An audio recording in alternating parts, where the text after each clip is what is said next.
What's going on, everyone? Welcome back. Today we've got our Week 11 NFL game picks, outright versus the spread, along with our locks of the week. If you guys enjoyed, hit that like button, subscribe, and also give us a follow on Twitter at AllDayPigskin to continue interacting with us and seeing our thoughts on these games closer to kickoff.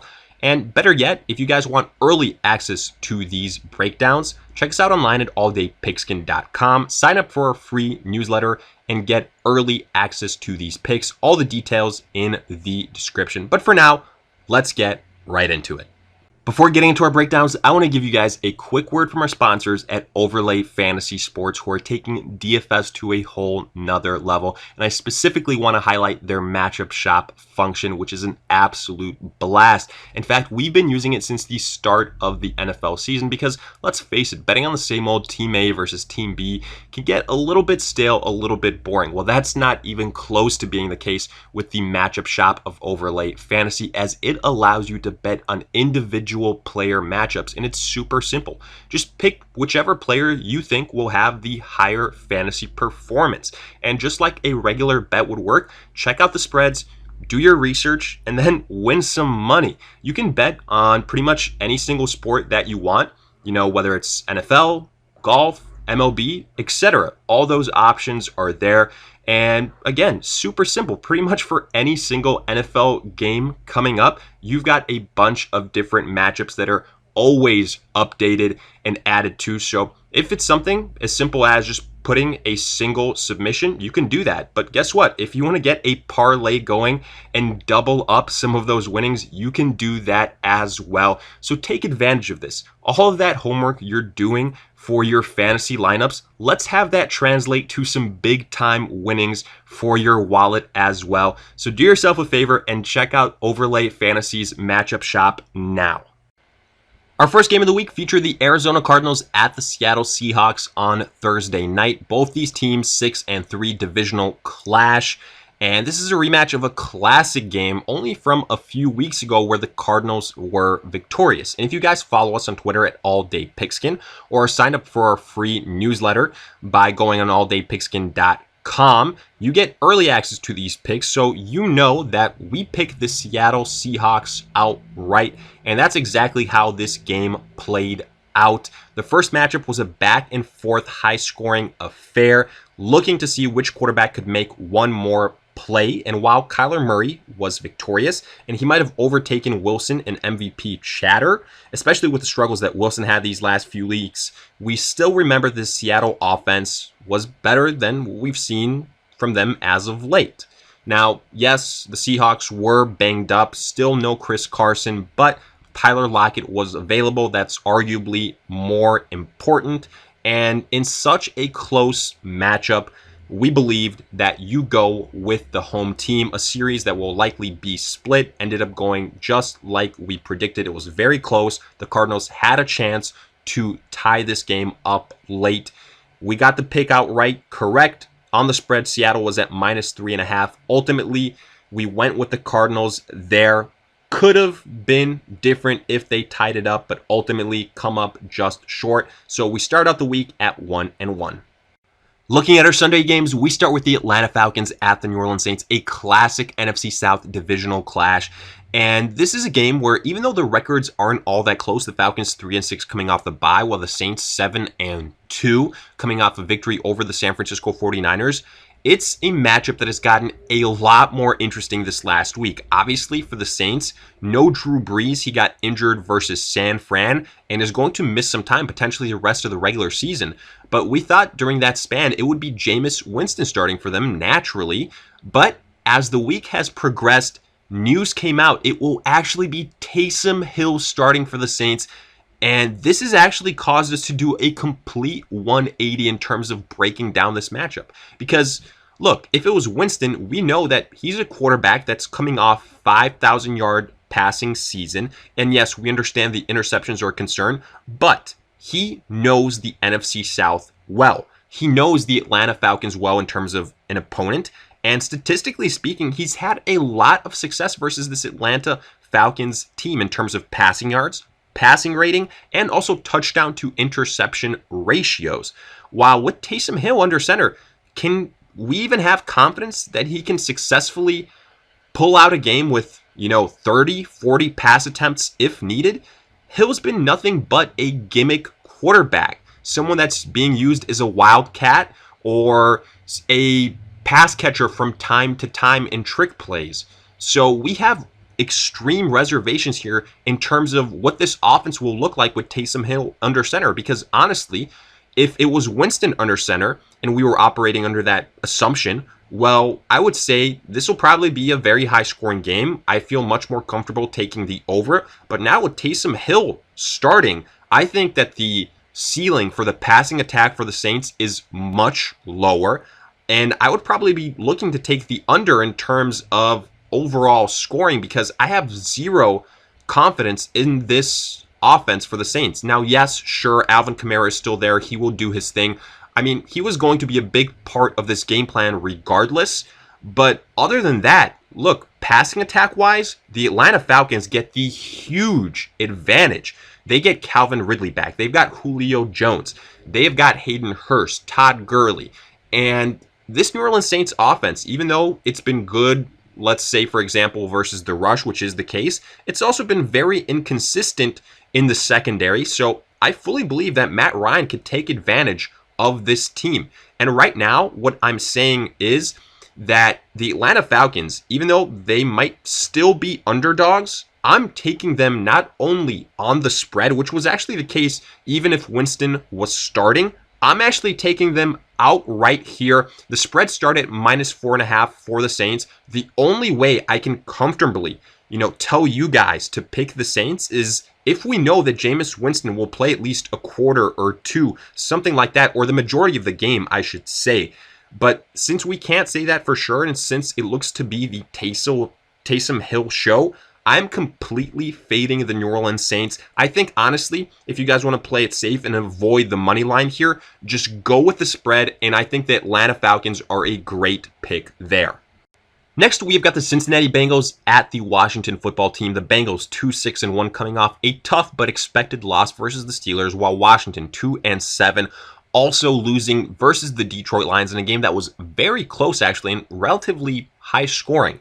And to be fair, I think we might see a similar type of game here in terms of what Washington and Detroit showed us last week. Because, look, even though Washington is a defensive-minded team, they're nowhere on the same level as that Steelers defense that Cincinnati faced last week. And in fact, Washington was in a bit of a shootout versus the Lions last week. And this game might have some similar type of expectations here. Because the Bengals' offense is absolutely loaded. And while they do have offensive line issues, Burrow is mobile enough to buy some time and find all those weapons. Now, those weapons include guys like Tyler Boyd, Giovanni Bernard, because they will be without Joe Mixon again, AJ Green, T. Higgins, and there's other weapons there as well compared to Washington, who, look, kudos to them. Alex Smith, this is a sensational comeback story. And they've got some nice weapons like Terry McLaurin and some running backs. But other than that, I think that there's just a bit missing. Both these offensive lines are suspect. So to me, no big advantage there. The Cincinnati Bengals defense isn't all that great. So Washington does get the advantage there. And this is a good matchup for Alex Smith at the end of the day. But if it is a high scoring affair like we presume it will be, I'm going to go with the team that I believe has more weapons and with the quarterback that can create some more opportunities. And to me, that is Joe Burrow because of his athletic and rushing abilities. So for that reason, in a game that I do think will be very close, very back and forth, I'm going with the Cincinnati Bengals outright. And then since Washington are favored by -1.5, I'm going with the Bengals there as well. This is a great game where if you think that Washington wins, then also take them on the spread. It's practically a pick 'em, but for us, we happen to think that the Bengals come out victorious, so we're going with them on the spread and outright. Continuing on, we've got the Philadelphia Eagles at the Cleveland Browns. The Eagles 3-5-1 coming off just a very bad loss to the Giants, despite the fact that they got some key offensive pieces back. While the Browns 6-3, guess what? It wasn't pretty. It was awful weather. It was low scoring, but they got the victory over the Texans, and that's all that matters.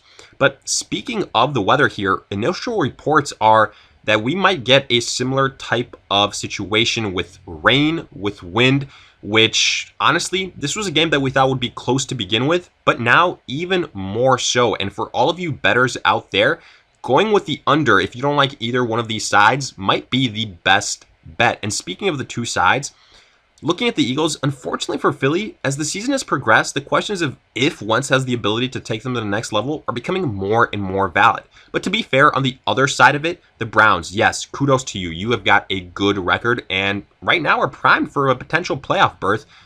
Statistically speaking, Baker Mayfield hasn't been all that great either. But favorably for the Browns, their rushing attack takes a lot of pressure off Mayfield, and that'll be probably the case in the focal point here yet again when you take the weather conditions into account.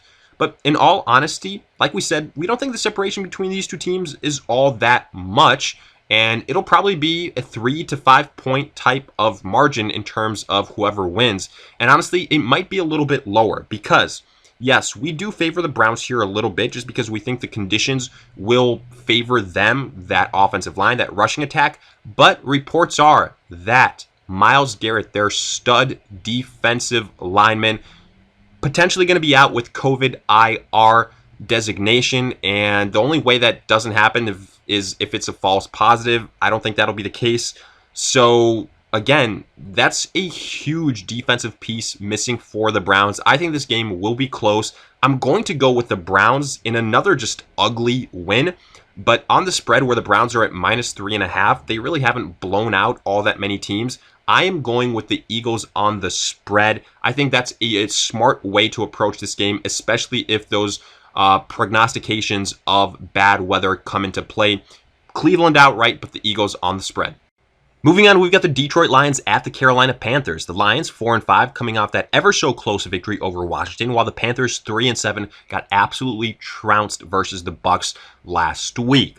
But in terms of the contest itself here, it could honestly go a number of different ways, and primarily so because of injuries. And funny enough, injuries at the same positions. First, quarterback Matthew Stafford for the Lions had a hand injury, but he is trending upwards. We expect him to play. Cannot say that for certain, however, for the Panthers and Teddy Bridgewater. Initially, it looked like he was going to probably be out, but then as the week trended forward, now looking like a game time decision.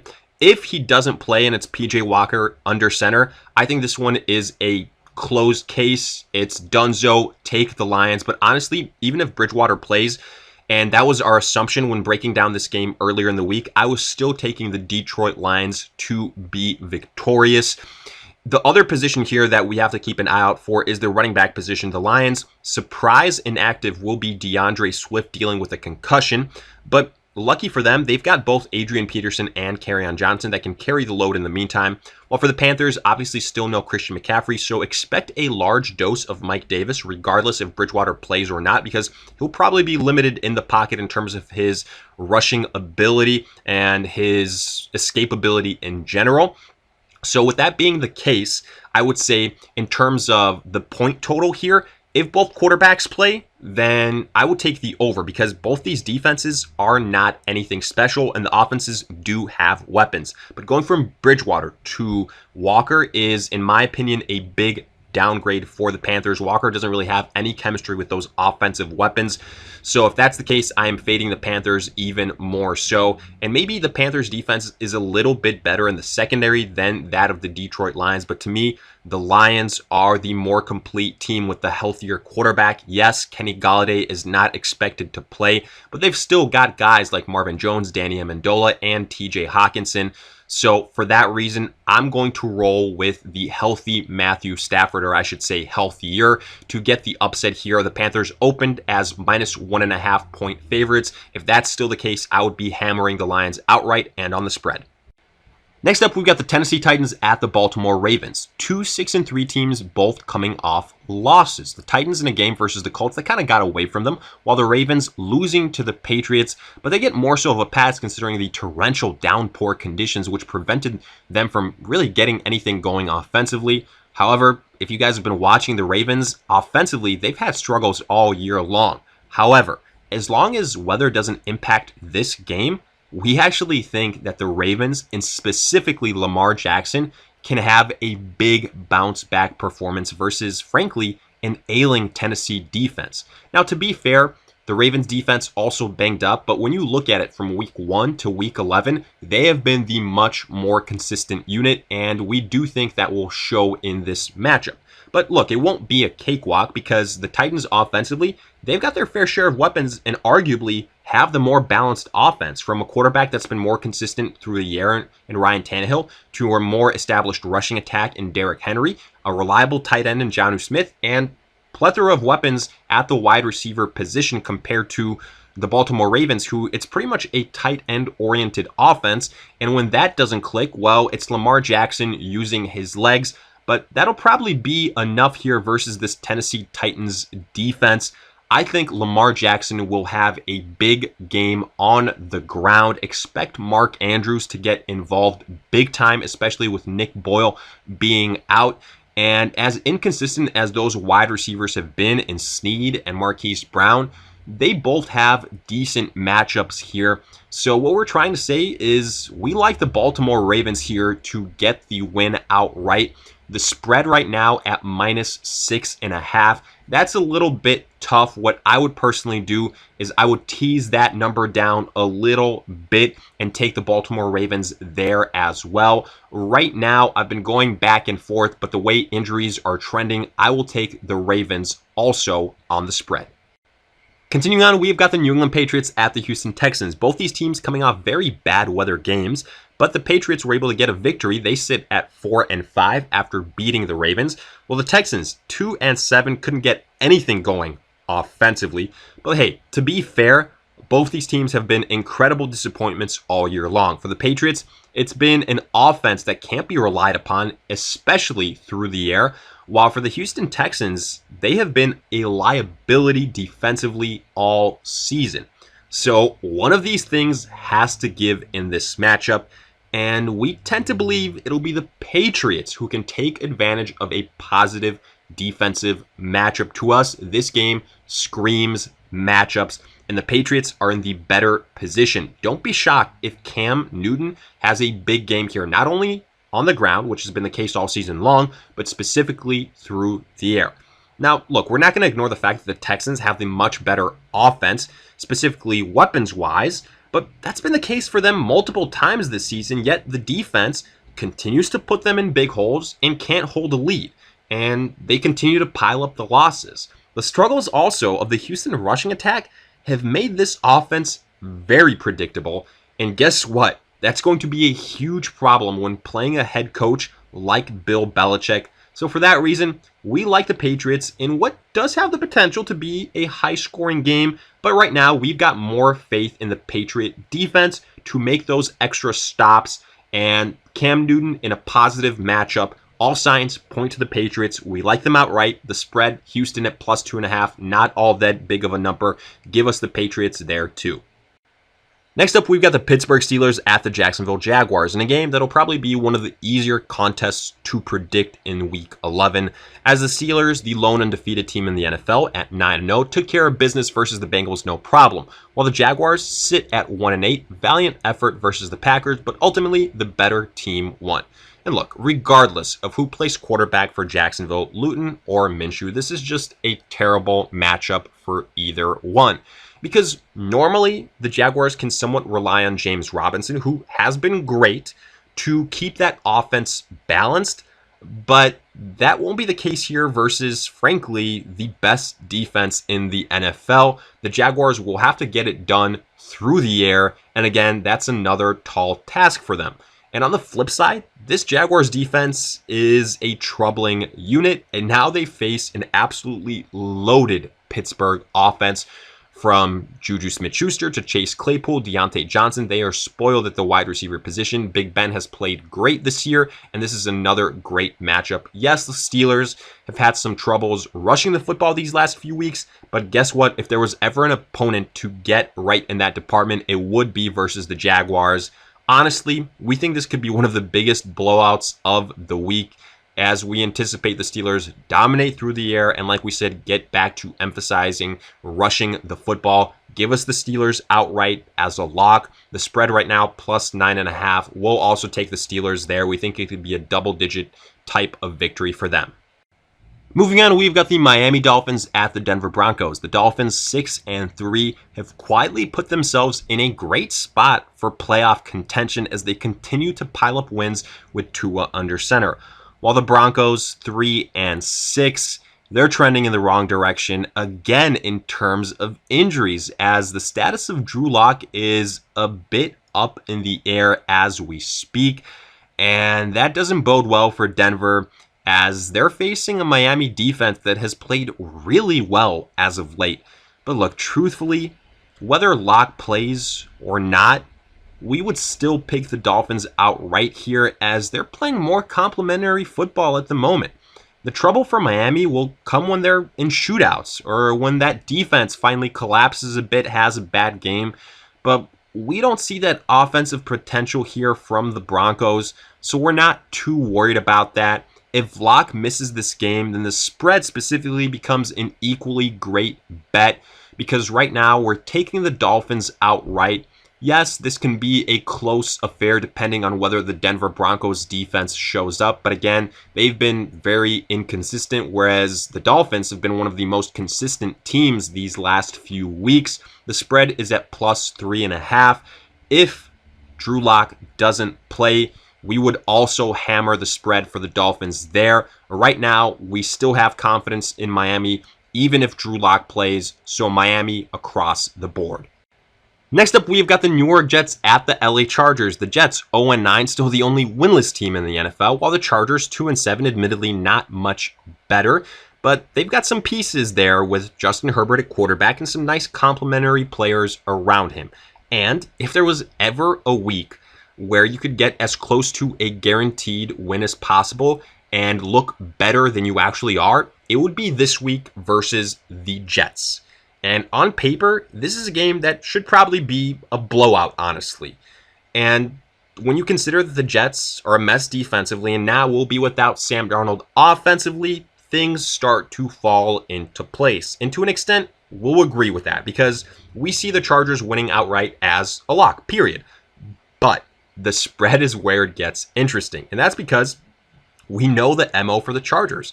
They're exclusively either in very tight wins or very tight losses, and just not really part of many blowouts, at least when they win. But hey, maybe this is the week where that changes. So keep that in mind, considering the opponent.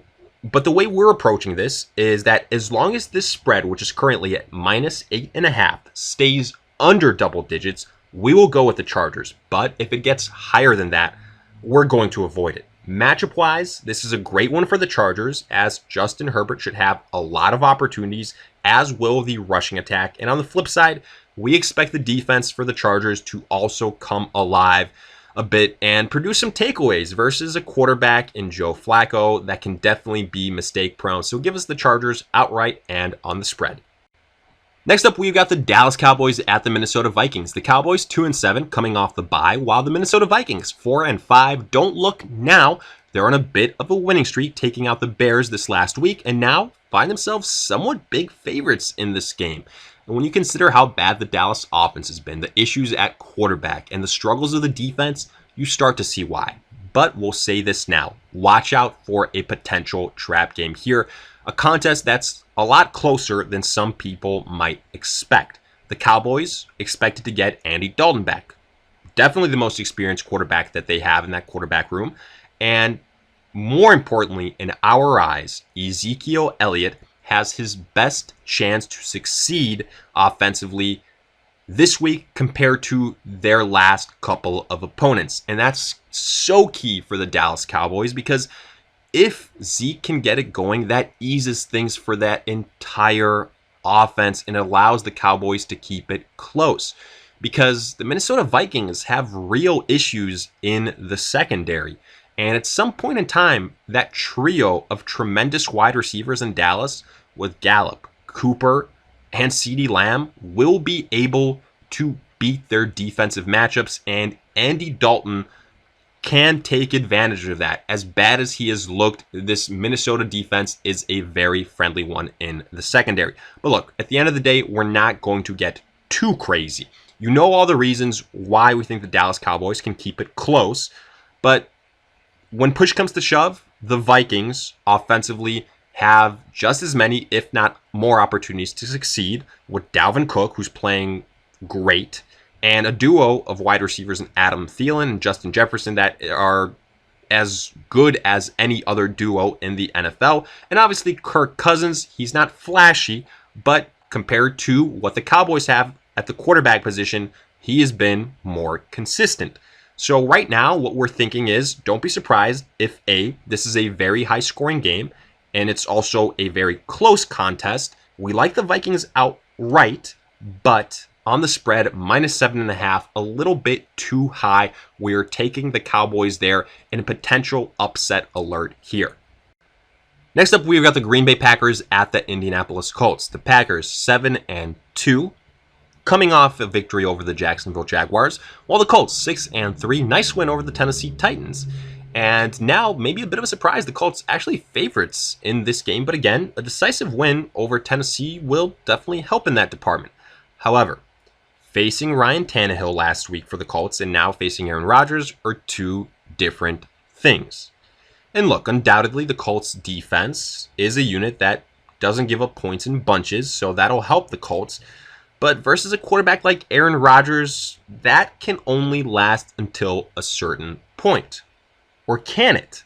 Because the big news for the Packers is that Davante Adams, a top 3 wide receiver in the NFL, the most experienced wide receiver that the Packers have, and the favorite target for Aaron Rodgers, could miss this contest. That is a big deal.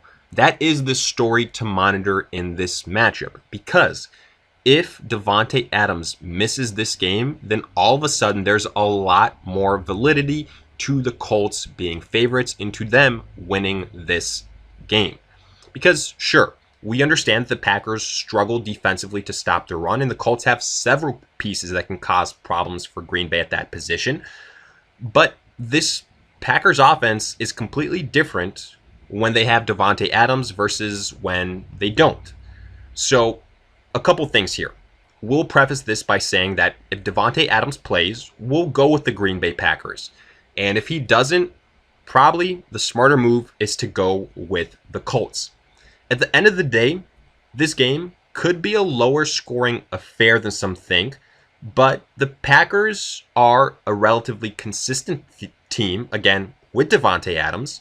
And if this game is close, then we'll go with the quarterback we trust more. That is Aaron Rodgers, as long as Davante Adams is there. So you know our conditions. Green Bay outright, the spread at -2.5, not all that big. So again, we'll take Green Bay there on the spread, but flip it if Davante Adams doesn't play.